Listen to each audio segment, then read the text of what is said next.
मेहर साहब, ये बताएं कि आप माशाल्लाह इतना ज़्यादा काम कर रहे हैं और रियल इस्टेट भी है, सोशल वर्क भी है, डिफरेंट चीज़ें हैं। तो आपने कितना अरसा हो गया ये काम शुरू कैसे किया? अभी तो हम आपको एक कामयाब बिजनेसमैन के तौर पे देख रहे हैं, तो इसकी पीछे की कहानी क्या है? ज़रा वो मैं चाहूँगी कि आप हमारे नौजवानों के साथ शेयर करें। जी ज़रूर। अल्हम्दुलिल्लाह मैं इसमें आपको ये बताऊं कि जो सक्सेस स्टोरी है उसके पीछे यकीनन बहुत ज़्यादा मेहनत तो होती है। और मेरी सक्सेस स्टोरी के पीछे जो सबसे बड़ी पर्सनैलिटी है वो मेरे वालिद साहब हैं। और वालिद साहब जो हैं वो, मैं स्कूल गोइंग था तो वो मुझे अपने साथ, जब स्कूल से वापस आना तो अपने साथ अपने बिज़नेस प्लेस पे ले जाते थे। और अक्सर व बेशतर मेरा ज़्यादा टाइम उनके साथ ऑफिस में गुजरता था। तो वहाँ से मैंने सीखा। उनसे जो सबसे बड़ी बात सीखी वो ये सीखी कि ईमानदारी, आपने जो कमिटमेंट करनी है अपनी कमिटमेंट्स पूरी करनी है। और जो आपका किसी के साथ लेन देन है उसको ईमानदारी से पूरा करना है। उन्होंने अपनी ज़िंदगी में हमेशा हमें यही सिखाया। तो ये एक तो थी हमारी ट्रेनिंग अल्हम्दुलिल्लाह। बाकी जो आपने मेरे से पूछा कि कितने अरसे से कर रहा हूँ, तो जो रियल स्टेट का बिज़नेस है ये तो मैं कर रहा हूँ तकरीबन पिछले को 15 से 16 साल से। अच्छा। 2008 से मैंने ट्रेडिंग पहले शुरू की, हल्की फुल्की प्रॉपर्टी की। वालिद साहब भी करते थे थोड़ी बहुत, लेकिन उनका मेन बिजनेस और था, बिल्डिंग मटेरियल था। उसके बाद फिर हमने रियल स्टेट में चलते चलते फिर जब अब ये ग्लैमर का दौर आया, समझें कि जदीद हर चीज़ें हुई और सोशल मीडिया का दौर आया, तो फिर हम हाई राइज बिल्डिंग्स की तरफ आए। उसमें फिर हमने ये ग्रुप बनाया अपना, रियल स्टेट ग्रुप, जिसमें मेरे साथ मेरे और पार्टनर्स भी हैं। और उसको हम कर रहे हैं पिछले तकरीबन 10-12 साल से, हम इसके ऊपर इस एंड पे चल रहे हैं। तो इसके पीछे जो आपने कहा कि सक्सेस स्टोरी के पीछे मेहनत है बड़ी शदीद। और दूसरी जो सबसे अहम बात है कमिटमेंट। कमिटमेंट ये है कि हमारा जो अलमदीब सेंटर है चौक कुमारा वाला पे, उस पर जितने भी लोग बैठे हुए हैं कजाफ़ी चौक पे, आप उनसे जाके पूछ सकते हैं कि हमने 2 ईयर की कमिटमेंट थी कि हम आपको पोजेशन देंगे। लेकिन हम्म। अल्हम्दुलिल्लाह हमने 18 मंथ में, 18 महीनों में हमने पोजेशंस दे दी थी। बेसिकली क्लाइंट को आपने यस, फैसिलिटेट किया यस। है ना? अल्हम्दुलिल्लाह अगर आप मुल्तान के ओवरऑल सारे डेवलपर्स में हमें कैलकुलेट करें तो हम्म। सबसे ज़्यादा हम वो लोग होंगे जिन्होंने सबसे ज़्यादा प्रोजेक्ट डिलीवर भी किए हुए हैं। और सबसे ज़्यादा हमारे ही प्रोजेक्ट होंगे जो अल्हम्दुलिल्लाह सक्सेसफुल हैं और जहाँ से इन्वेस्टर अच्छा खासा कमा गई है। ठीक हो गया। अच्छा, थोड़ा ये भी बताएं कि कोई अगर यंग बच्चा या बच्ची है, तो बच्चियां भी आ रही हैं ना रियल एस्टेट के शोबे में, तो क्या इसके लिए आपको लार्ज अमाउंट पे इन्वेस्टमेंट करने की ज़रूरत पेश आएगी? क्या ऐसी चीज़ें हैं जो आप में होनी चाहिए तो आप कामयाब हो सकते हैं?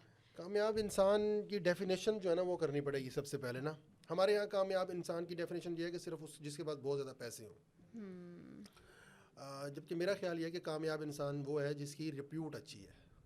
अगर मेरे पास बेशुमार पैसा हो लेकिन अगर मैं लोगों के साथ कमिटमेंट्स पूरी ना हो और जिन लोगों ने मेरे साथ इन्वेस्टमेंट्स किए हैं वो लॉस में हो, तो यकीनन जो है ना वो पैसा मेरे किसी काम का नहीं अच्छा, है। लेकिन मैं ये कहना चाहूँगी कि आई थिंक दोनों चीज़ें ही होनी चाहिए। नहीं। हाँ, पैसे के बगैर भी कामयाबी तो। देखिए आपकी बात ठीक है, लेकिन मैं आपको बताऊं कि मैंने अपनी ज़िंदगी में एक बहुत बड़ा लॉस भी किया 2015-16 में। मैं नेगेटिव में आ गया। ये एक बहुत बड़ी बात है जो आम बंदा नहीं करेगा आपके सामने, लेकिन मैं दुनिया के सामने ये बात कर रहा हूँ।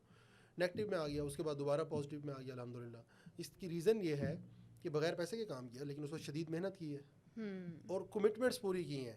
जब लॉस किया है तो जो लोगों के साथ कमिटमेंट्स थी वो पूरी की हैं। ठीक है। अगर आप लोगों के साथ अपनी कमिटमेंट्स पूरी करेंगे, जो भी नए लोग आ रहे हैं स्पेशली जो इस वक्त रियल स्टेट में लोग आ रहे हैं, और ऐसे बहुत सारे हमारे दोस्त हैं जो कि पहले प्रॉपर्टी डीलर थे, हम्म। अब वो रियल स्टेट में एज डेवलपर या कुछ बिल्डर्स या कुछ ना कुछ करना चाहते हैं।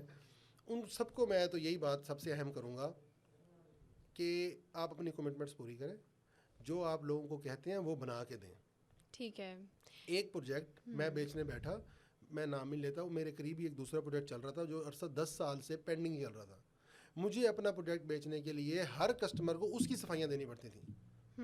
या ये वो ट्रस्ट यस, वो इश्यूज ट्रस्ट हो लेवल। जाते हैं ना फिर लेकिन क्लाइंट अब में। अल्हम्दुलिल्लाह हमारा ट्रस्ट लेवल ये है कि मैं आपको बता रहा हूँ कि हमने बुलेवार्ड हाइट्स डीएचए में लॉन्च किया, 100+ यूनिट सोल्ड है। और ठीक अभी है। अल्हम्दुलिल्लाह सेलें चल रही हैं। उसके सामने शुरू किया अनिश्ता 2 के सामने अलमदीव कम्प्लेक्स, बेशुमार सेलें अल्हम्दुलिल्लाह हो रही हैं। प्रोजेक्ट शुरू है, कंस्ट्रक्शन स्टार्ट है, बिफोर टाइम डिलीवर कर देते हैं अल्हम्दुलिल्लाह। तो आप सोशल वर्क की तरफ किस तरह आ गए बिजनेस से?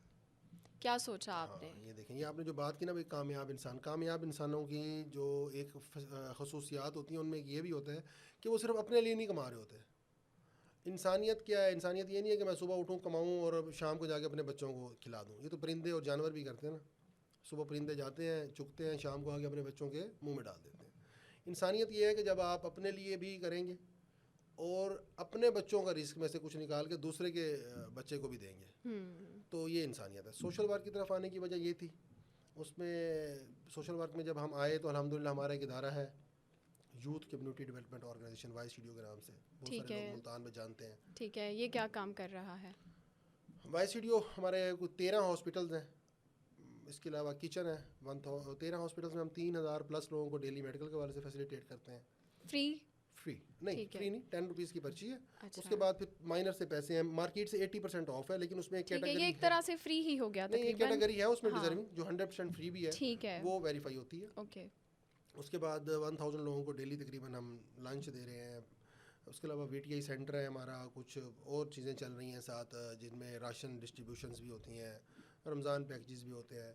तो ये अल्हम्दुलिल्लाह अच्छा बड़ा इदारा चल रहा है। चलें जी, ज़बरदस्त हो गया। अच्छा, अभी ये भी हम डिस्कस कर लेते हैं कि अभी एक ख़बर आ रही है कि अगर खुदा न खास्ता हमारा मुल्क डिफ़ॉल्ट की तरफ चला जाता है तो बैंकों में पड़ी हुई आपकी रकम भी सेफ़ नहीं है ना? देखिए, एक तो पहली बात तो ये करूँ कि आपका मुल्क डिफ़ॉल्ट नहीं होगा, ये आप सही मेरे से आपने लिखवाएं। कहा। पाकिस्तान डिफ़ॉल्ट नहीं होगा बड़ी बात कर इंशाल्लाह। दी है। इंशाल्लाह पाकिस्तान होप। डिफ़ॉल्ट नहीं होगा। और जब तक बहुत अच्छा है अल्हम्दुलिल्लाह ना, मैं किसी का नाम और कोई चीज़ें आपको ऐसा क्यों लगता है? ज़रूरी नहीं है कि मैं हर चीज़ यहाँ एक्सपोज करूँ, लेकिन ये मेरी गारंटी है कि पाकिस्तान इंशाल्लाह डिफ़ॉल्ट नहीं होगा। बहुत सारे संभालने वाले बैठे हैं और अल्लाह का ख़ास फजल व करम है। बाकी जो आपने बात की बैंकों की, बैंक अब नहीं 5 लाख रुपए इंश्योर्ड, बैंक हमेशा से ये है। ये पाकिस्तान में जो बैंक्स हैं उनका हमेशा स्टार्ट से एक लॉ बना हुआ है 90s का, कि आपका जो बैंक का जो अकाउंट है या आपका बैंक का जो लॉकर है वो 5 लाख का ही इंश्योर्ड है। ठीक है। ये तो अब लोगों को पता चला है, एक बात ऐसे अचानक खुल गई है, तो एक वो फैल गई है गैर यकीनी सी कैफियत, लेकिन उससे ऐसा कोई ख़ास फ़र्क नहीं पड़ने वाला। अच्छा, तो अगर ऐसा होता भी है तो मेरा आपसे सवाल करने का मकसद ये था, तो क्या लोगों को अब बैंकों से रकम निकलवा कर कहीं इन्वेस्ट करनी चाहिए? अब अगर आप मेरे से कारोबारी वाले से पूछेंगे तो मैं कहूँगा सबसे अच्छा जो आपका बैंक बैलेंस होता है वो आपकी प्रॉपर्टी होता है। और दुनिया में जो सबसे ज़्यादा सेफेस्ट इन्वेस्टमेंट होती है वो आपकी प्रॉपर्टी होती है। बिल्कुल, अगर आपने बैंक में पैसे रखे हुए हैं, वैसे ही रखे हुए हैं, तो वो यकीनन अपना उनकी वैल्यू तो कम हो रही है। जब डॉलर का रेट बढ़ेगा, आजकल बेशक थोड़ा सा कम हो रहा है, लेकिन जब डॉलर का रेट बढ़ेगा या आपका करेंसी डिवैल्यू होगी तो वो नीचे जाएगा। लेकिन अगर आपकी प्रॉपर्टी में पैसे लगे हुए होंगे तो प्रॉपर्टी ऊपर जाएगी। ठीक हो गया। इसके अलावा अगर आप कोई मैसेज देना चाहें हमारी यूथ को या इन्वेस्टर्स को, तो वो आप। प्रॉपर्टी की जो ग्रोथ है ना वो होती रहती है। उसकी रीज़न ये है कि आपकी पॉपुलेशन बढ़ रही है। जब आपकी पॉपुलेशन बढ़ रही है तो आपको हमेशा घरों की ज़रूरत पड़नी है।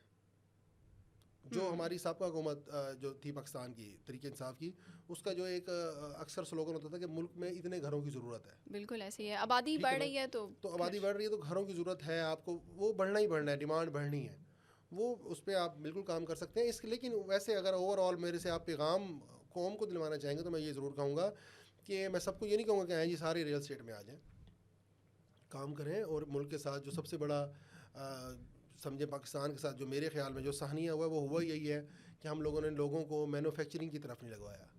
जिसके पास 1 करोड़ रुपये था उसको ये समझाया कि बेटा 1 करोड़ रुपये का प्लॉट ले ले, साल बाद 1.5 करोड़ का हो जाएगा, 1.25 करोड़ का हो जाएगा, 3 सालों में 2 करोड़ का हो जाएगा, पैसे डबल हो जाएंगे। अभी भी हमारे जो यंग बच्चे हैं वो ज़्यादातर चाहते हैं कि जॉब की तरफ जाना।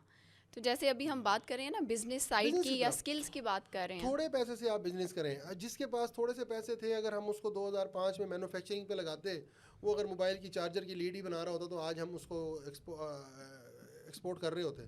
लेकिन हमने उन हर बच्चे को या तो जॉब में लगा दिया या सरकारी जॉब की दौड़ में लगा दिया, या फिर जिनके पास पैसे थे वो रियल एस्टेट में ही लगे रह गए। तो इसका अंजाम ये हुआ कि हम पाकिस्तान जो है ना वो अब एक्सपोर्ट की हमारी पोजीशन आपके सामने है। हम सिर्फ इम्पोर्टेड चीज़ें तो इम्पोर्ट कर रहे हैं, लेकिन एक्सपोर्ट हमारी बहुत ज़्यादा मुतासिर है। तो उसके ऊपर हमें बिल्कुल वर्किंग करनी चाहिए और गवर्नमेंट को इसके ऊपर स्पेशल तवज्जो देनी चाहिए। ठीक है जी, बिल्कुल वर्किंग भी करनी चाहिए। और महर साहब, आप से बात करके बहुत अच्छा लगा, बहुत शुक्रिया कि आप यहाँ पर आए। उम्मीद है कि जो हम लोग मैसेज देना चाहते थे वो आप तक पहुँचा होगा। मुझे इजाज़त दीजिए, अल्लाह हाफ़िज़।